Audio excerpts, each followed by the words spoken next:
We're going to talk about our favorite Christmas songs. Or Christmas songs. Yeah, so be sure to downvote us, apparently. We don't like these songs. How dare we? How dare you like the songs you like, jackass? You're wrong. Anyway, it's a Christmas spirit. Well, it's not Christmas. It's not all Christmas. There's some other holiday songs in here. It's mostly spirit. So we're going to go in alternating order as always. Each of us has 12 songs. Sir Chong forgot what order we put them in, so we'll just go from there, and we'll kind of talk. Not that important till the end, I guess. All right. Okay. Number 12. Number 12. Wish I had a river I could skate away on. So yeah, from that clip, you can tell that was also from the New Girl. So I'm sure Sir Chong is all happy because that was some Zooey Deschanel time. I have a Yule poll for her. Oh, gross. Anyway, the song is "The River" by Joni Mitchell, which, if you haven't seen Dashed Lily's Book of Dares or whatever it's called on Netflix, you should totally see it. It's amazing. It's a great show. Yeah, I do like it. They have this song in there. Cheesy and holiday-y, but that's all right. It's Christmassy stuff. I liked it. Yeah, it's really cute. Anyway, so "The River's kind of a depressing song, and it's Joni Mitchell. So it doesn't really feel Christmassy, but for some reason, it's always in Christmas movies. You know who always has a very clear, upbeat, Christmassy vibe? Joni Mitchell. Yeah, I didn't say it was happy. I just said I really like this song, and for some reason, it's always in like Christmas stuff. So, Joni Mitchell's "The River." Okay, Sir Chonk will be back in a second. Where are you, Christmas? So speaking of people who should sing Christmas songs, following up Joni Mitchell, we have Tom Waits' Christmas album. We don't have which Tom is Waits. Called "Blood in the Snow." No, wait, that's not. I don't think he has a Christmas album. But you know who probably has like 50 at this point? It's Faith Hill. I don't really like Faith Hill or country music Or the new Grinch. or much of anything really. But I do like this "Where Are You Christmas" song. I really don't know why, because it's not the kind of song I would probably normally like. But for some reason, I'm like, yeah, where are you, Christmas? Great question, Faith. Faith. Anyway, let's move on. In that little town of Bethlehem.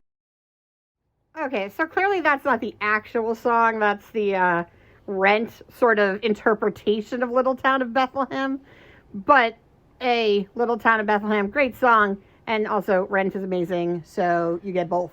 Yes, and what I like most about Christmas songs is the references to kissing ass. They didn't see that part. What? Oh, well, if they know Rent, they know the part. Yeah, you know. Rent all and right. Christmas. They go together, like Tom Waits and Christmas. Okay, so for this next one, we actually don't have a clip.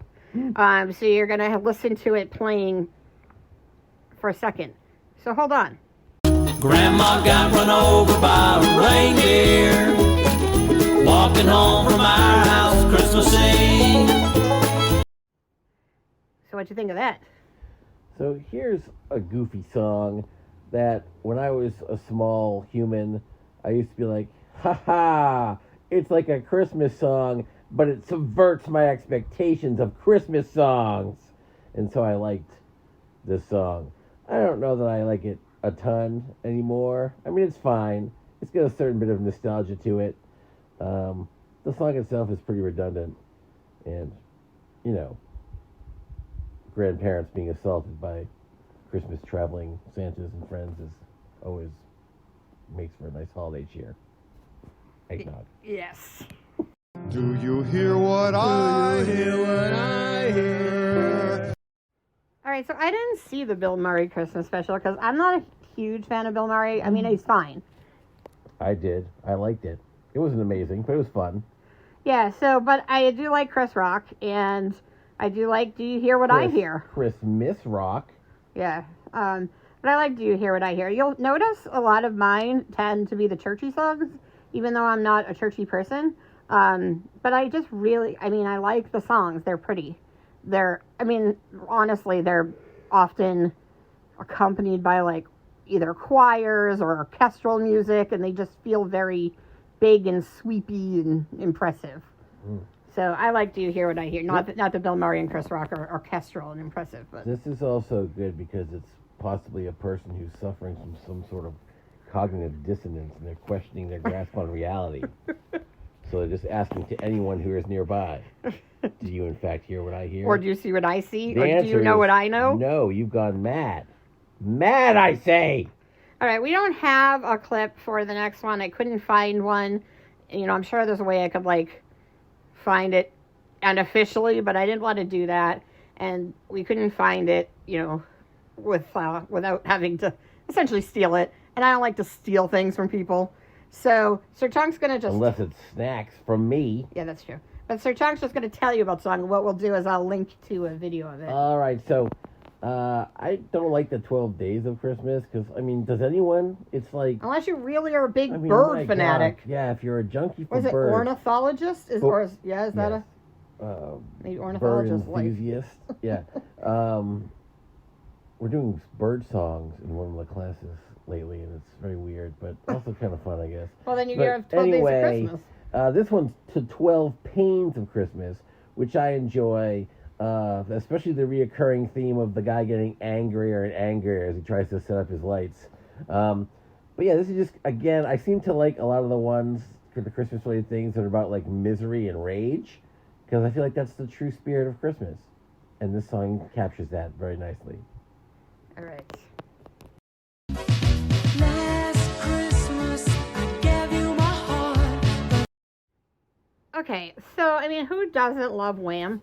Like, honestly, I mean, if you I don't, really you love do Wham. too. Admit you like Wham. I mean, Wake Me Up Before You Go Go. they have like Obviously. a song or two that are okay. I definitely want to say I love Wham. And as much as I don't want to admit it, Last Christmas is a great song. Ugh. And the movie actually was really cute. I saw that twist coming like 2 minutes in. I was like, I know what's going on here. It's in the lyrics. And so Tom was like, wait, what? And then at the end he was like, how did you know? And I was like, because it's in the song. But we're not going to ruin it for you. But it's in the song, guys. Right, but also I wasn't like watching this cheeseball Christmas movie hunting for a twist. Yeah, I know. That's You know what I mean? true. Like, so it's going to snow, someone's going to look through a window, they're going to make out. Great. It was a cute movie, though. All right. So that was Last Christmas. It's Christmas time in Hollis, Queens. All right, so here's a classic Christmas tune that I really enjoy. I like when the Christmas music gets a little creative, I guess, a little less obvious Christmassy. And Christmas in Hollis by Run DMC is a super good song. It managed to be like different sounding than most Christmas songs, but also feeling very super festive at the same time. And it certainly doesn't hurt that it makes a brief appearance in Die Hard. I'm pretty sure that's where Spider-Man lives. Like, literally, right on that street. Well, both in Queens, so... It looks like the house from Spider-Man. I mean, they're designing the house from Spider-Man out of a Queens neighborhood, and this is a Queens neighborhood, so it does not surprise me that it would look similar. Yeah. Anyway, Spider-Man Christmas. It'll be next year. We already had Guardians. I'd be down for a Spider-Man Christmas. Me too. All right. We have one. Run DMC can do the soundtrack. He already has the color. Yeah. Red and blue works, even though it's like, not official. exactly right. All right, anyway. Walking in a winter wonderland. So I picked that clip because Sir Tonk was talking about how he thinks the one thing that he thinks of when he hears Winter Wonderland is terrible singing. And nothing better than The Simpsons, like, caroling to Mr. Burns, than to show people pretending that, like, to get really excited about singing, and none of them can sing. And he says, like, whenever he thinks about carolers, it's always, like, people off-key singing this song in particular. No, it's because when we used to have stupid talent shows in, like, elementary school and middle school, some overzealous young person would always choose this and sing it with immense volume and confidence, despite the fact that her voice was absolutely horrific. Every year, just like, please stop screeching at me. I hate this song. You're ruining Christmas. The funny thing about this song is, for the longest time, I thought it was later on will perspire as we sit by the fire, and I was like, you will, because it will be warmed by the fire. And then I was like, why would we, like, sing about that, though? And then I realized it was conspire, but that was not a word I knew when I was, like, 5. And so I was like, ooh. But also, why are you conspiring? What are you conspiring about? They're conspiring to eliminate the threat to the singing of the song by the people from the talent show. Yeah, maybe. Destroy them. Anyway. Christmas. Dig in a box. Once in a while, I do like to enjoy a classic, very sweet, heartfelt Christmas song. And here's one called Dick in a Box, which is pretty famous. If you're familiar with the work on SNL. Is it Lonely Island or not officially? It's not Lonely Island. It's Sandberg and right, Timberlake. right. Although I wouldn't be surprised if Lonely Island was involved. The other two guys were involved in It's not on their album? No, it's not on the album. It's not. I don't think it's on the album. I've not on the albums I've seen. Oh. But anyway, classic scene. One, cut a hole in that box. 2, put your junk in that box. 3, make her open the box. The 3 steps to a successful Christmas, right here in the classic song. I believe this was a collaboration between Mother Teresa and Gandhi wrote this song, I believe. I'm not sure. We'll have to fact check that. Anyway, what I think I like about this song is how serious both Andy Samberg and Justin Timberlake are Kwanzaa. singing it. And then, the girls looking like they're into it. And, who would want that? That's what's so funny. They're like, oh, you could get her something good. What do you mean? What do I you... gotta replan all of Christmas. Man, Yeah. I've been wearing this package for so... I gotta tell you, time. it would stay in the box by itself. We ain't stay in that box. If that was, You can't if that's what contain- you got. No box can contain... Anyway, let's we're move getting on. off topic. Okay, so this song has 2 lyrics, I think, and it doesn't matter. For some reason, I love the song. It makes me happy. It's super festive. It's nonsense, ridiculous. I think there's 3 lyrics. Okay, fine. Don't forget the bottom of my heart part. Fine. There's 3 lyrics. But it's just, literally the same lyrics over and over and over. And yet, for some reason, I like the song all the time. It's like a 7-second song on repeat for 4 minutes, and then they repeat that song 30 times a day. It's great.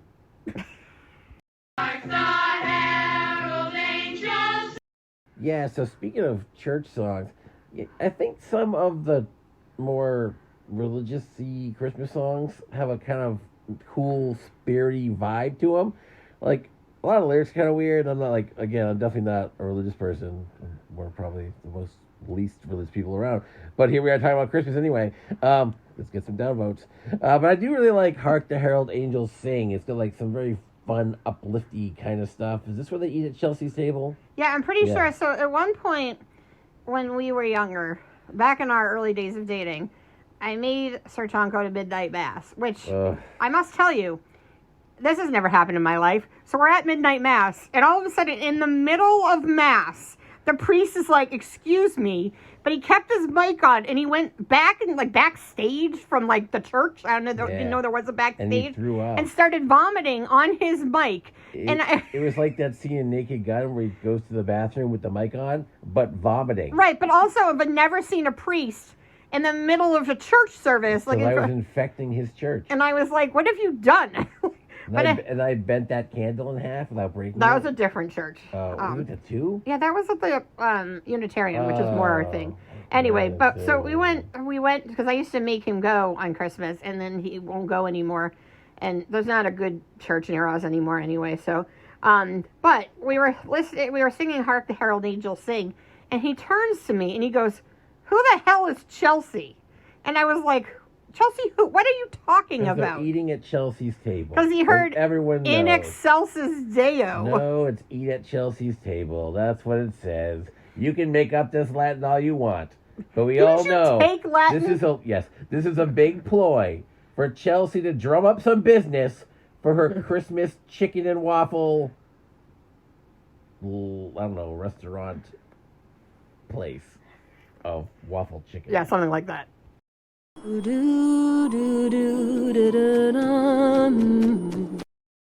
Okay, so I apologize for that clip because there aren't a lot of "What Child Is This" clips that I could find. There probably are, but I couldn't find one. And also, in particular, I like the "What Child Is This" to the tune of Greensleeves. So I just used the Greensleeves tune. So I don't know what this has to do with Adventure Time, but yeah, so that was a little weird. Is why do so many people in the songs you like not know what in the hell's going on? Do you hear what I hear? Do you see what I see? Whose kid is this? What child even is this? Is this Deacon Barnard? Which is not even Bernard. It's different. It's Barnard. So no one knows whose kid is this. The Seven Sisters. Yeah, I don't know. Like, also, if you don't know who the kid is, some parent done ditched you. Why are you bringing gifts? Yeah, we don't want your show up to frankincense, random children? kid. Get your myrrh and piss off. Anyway, we couldn't find a clip for the next one, so again, I will link it. This is an SNL skit more than a song, and I couldn't find anything of it. Yeah, it's a song. It's fun. It's Christmassy. It's pretty funny. I like to watch this video every year around Christmas. It's pretty great. The Thanksgiving one is really good too. Yeah, Back Home Ballers. Yeah, That's my Back favorite. Home Ballers. I do like Back Home Ballers a little more than but this it one. is more But Thanksgiving. this is more of a Christmassy one. And this whole thing with Gene. Yeah, and I think we get Jimmy Fallon naked in this also. So Well, he's if like, if that's a draw for you. He's got like a shirt and no pants, like Winnie the Pooh. Yeah, of course. Right. That's the song. Anyway, it's a funny thing. Right. Come on, it's lovely weather for a sleigh ride together with you. So apparently all our clips are What is this from that Bill Murray special that I didn't watch. But I like this song, the sleigh ride song, and I don't know. It's like, it's cheesy, it's cute. I really probably wouldn't go on a sleigh ride because, like, I don't know, I don't love, like, making horses, like, drag my ass around in the freezing cold. Horse and carriage before. We have been on horse and carriages. Mostly, we did it in Ireland because, like, I don't know, I felt like those were, like local guys who, like, those are their horses and that's, like, their business. I don't know. Your logic is heavily flawed. I don't know. I don't want to hurt an animal. And, like, I guess the horses probably don't mind, but it just seems so, like, exploitative of the horse. And it's cold. Do they want to walk around in the cold and drag my ass around so I can be like, of the sleigh. Wasn't it romantic? And it wasn't romantic. And then, like, you know, the horse is miserable. You're miserable. You're freezing to death. But anyway, the song's cute. And you wouldn't even open the box. What? With my dick in it. Because of the dick in the box. No, I'm not doing that. Okay. All right. All right. Also, no clip. This is a pretty famous one. It's hard also. with the I think SNL most stuff, people I probably think. know this at this point.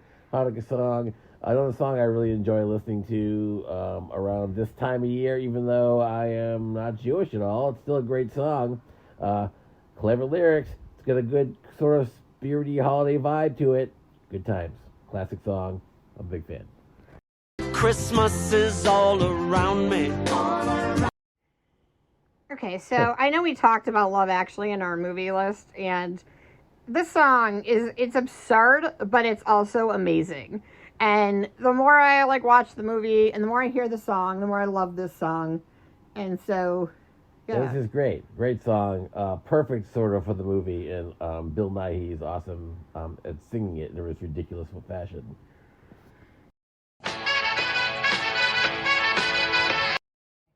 Oh yeah, this is that one by the waitresses, Christmas Wrapping, which is another one that's like, I mean, I guess it's pretty standardly, it's a little poppier, I think, than most Christmas it's a pop songs. song. Oh yeah, I know.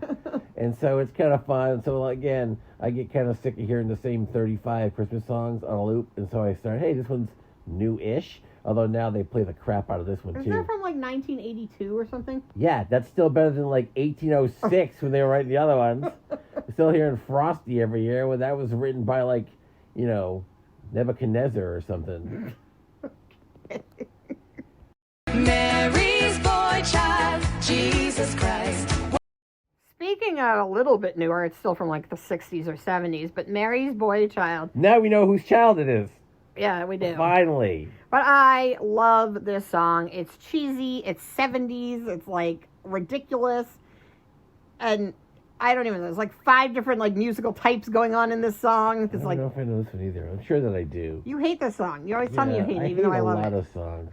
But anyway, I love the song. This is pretty much like my second favorite Christmas song, You as know you what? can see. Do you have that other one, the Tennessee one on here? No. Oh, God. So there's this one song Okay, well, we'll talk about that I after. hate so much. But this that is you my like. second favorite Christmas song, which Okay. he also hates. Oh, no one's I probably lied. heard That this. was our third. That was my third, and this is Sir Chunk's third. And we don't have a clip, Oh, but again, you all bunch know of this, but we'll get liars. it from. I'm sure we can find it on YouTube. Yeah. Let somebody else take credit for stealing it. Yeah, anyway, this, of course, is a must-watch viewing and listening at any time around Christmas. The only regret with this song is that Max doesn't get a brief barking solo in it.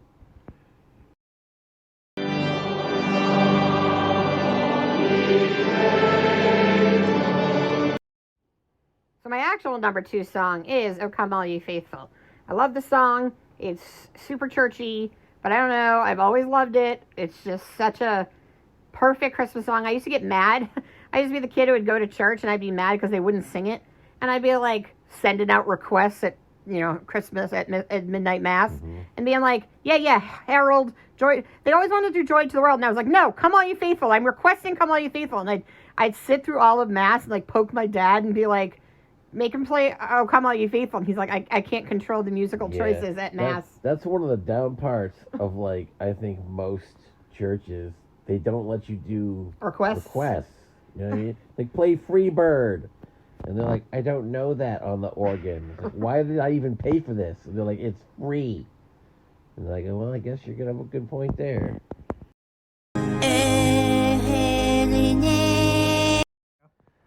All right, so this is number 2, huh?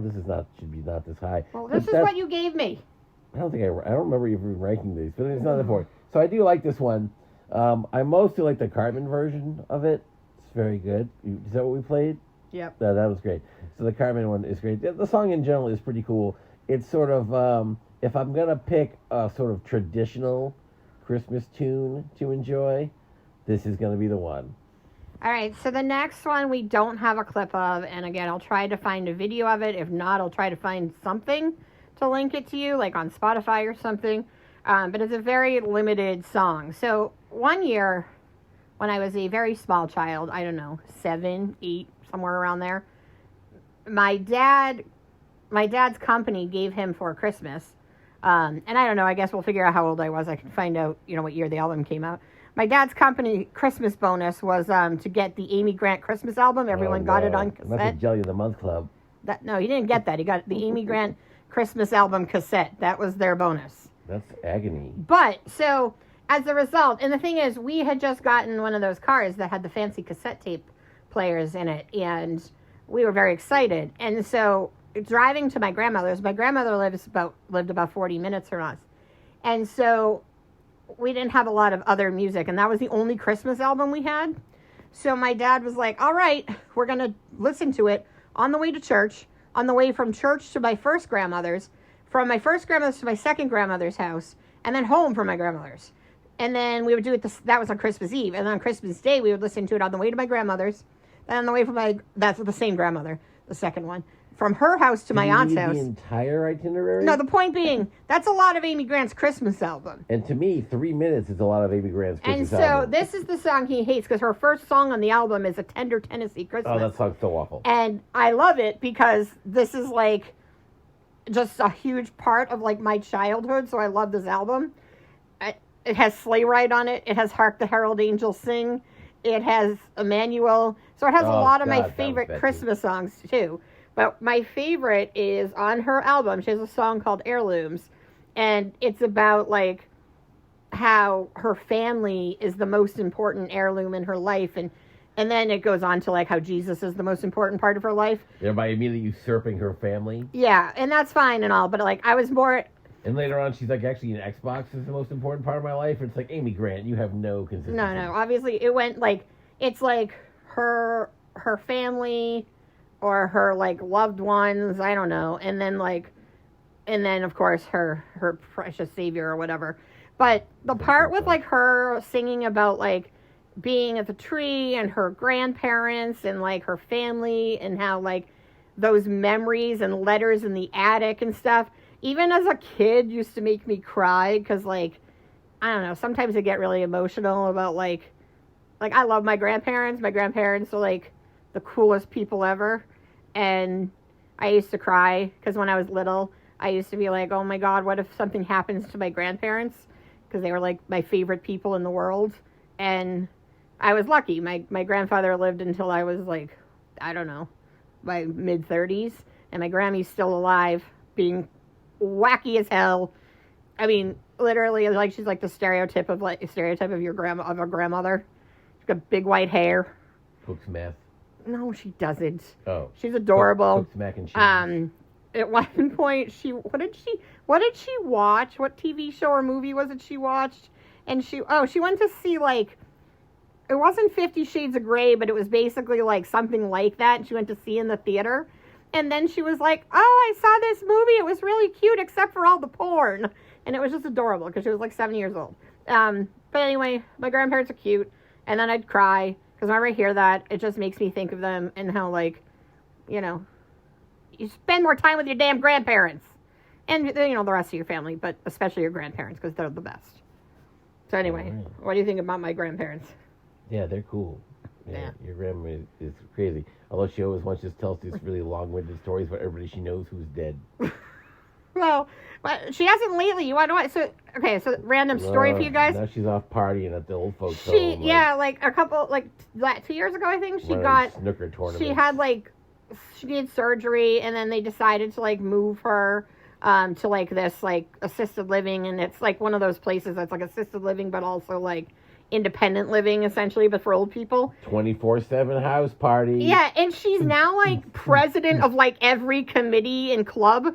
And so, like, I haven't talked to my grandmother in, like, a year. We play phone tag because she's never available because she's always, like, partying it up. She's, like, even for my birthday and for, like, Sir Chong's birthday, she leaves messages at, like, 2 in the afternoon. She's like, well, I won't be home tonight. I'm going out to the movies at the club. The background party rock anthems I was playing. Yeah, so anyway, grandparents, they're awesome. And spend more time with them because you never know how long they'll be around. So. Mine are all dead. Okay, that was sad. When you first took my hand on a cold Christmas Eve, you promised me Broadway was waiting for me. So I guess to wrap up our cute Christmas album, we'll end with the saddest Speaking song. of depression, so it's honestly not even close to me. This is far and away, by like song a is amazing. Bajillion miles, my favorite Christmas song. Slightly tragic this year because just about a week ago, the lead singer, Shane McGowan, died of the Pogues. This is he didn't die of the Pogues. He didn't die of the Pogues. They were like just like a bunch of like. Shane McGowan died of. Shane McGowan of the Pogues he was died. Walking down the street. Misplaced modifiers there. A slew of Pogues tumbled down upon him. It was tragic. But anyway, Fairy Tale of New York, amazing song. It's got, first of all, I love Irish music anyway. So it's like got a very solid Irish vibe, and combine that with a very awesome Christmas vibe, and also a bit of misery. And I love misery in my Christmas. And dang it, this song is amazing. Fair warning: if you listen to the actual original version, there's a little bit offensive. Extremely offensive. There's a couple. Well, there's offensive language. There's like 2 offensive words, and that's partially because like it was like what the 70s or 80s, and like they're also Irish, so like. You know, the language doesn't mean the same. I mean, it means the same thing, but not. They're both dead too. Kristen Bell's dead too. So it's like. Yeah, well, she died like a while ago. She died like saving her child from like, from drowning or something. Yeah, like ridiculous. So dramatic, tragic. So anyway, both singers on the best versions of this are now. Oh, she sings Bella Belfast City too, right? Correct. She's the vocals on that. So there's a ton of great Irish music out there, but this, if you, you probably must know the song. But you know it now because Travis Kelce sang it. Well, whatever. This version was fine. But anyway, no, but that everybody knows it this year. So we didn't jump on the bandwagon because of Kelce. For a long time. And if you don't know it, if you have never heard it,